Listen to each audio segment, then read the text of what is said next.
L'objectif du programme SAPIRA est d'améliorer la sécurité et la viabilité de l'axe franco-andorran en proposant des actions qui visent donc à limiter l'ampleur des aléas à la source ou au plus près des enjeux, mieux connaître les phénomènes en temps réel pour évaluer et gérer aussi précisément que possible les niveaux de risque, réduire le temps de coupure du réseau routier.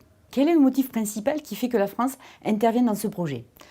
Alors les avalanches qui tombent sur les routes gérées par l'État français constituent un enjeu primordial pour la sécurité des automobilistes et l'accessibilité des villages et sites touristiques de montagne, mais également pour une bonne organisation des moyens d'intervention de la DIRSO, des forces de l'ordre et de la sécurité civile.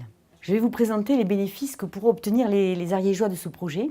Donc, si la sécurisation de l'accès à l'Andorre constitue un objectif majeur, avec une accessibilité souhaitée à grande distance en provenance de grandes métropoles, comme Toulouse et Barcelone, d'autres objectifs ne sont pas à négliger.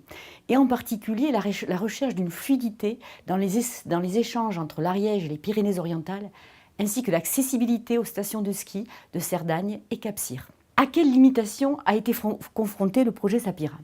Les travaux à réaliser se font dans des couloirs d'avalanche très abrupts et parfois à haute altitude. La neige y est abondante et le vent parfois violent.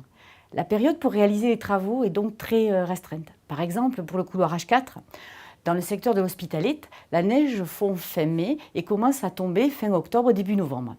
Donc la zone de travaux n'est accessible que par hélicoptère dans des conditions de vent souvent très importantes. Et dans le souci de protéger les espèces de faune et de flore présentes dans le massif pyrénéen, les travaux sont reportés après le 15 août pour permettre aux espèces de nicher dans de bonnes conditions. Quels sont les principaux acteurs impliqués du projet ? Il y a la direction interdépartementale des routes du Sud-Ouest, le district de Foix et le service modernisation au siège à Toulouse.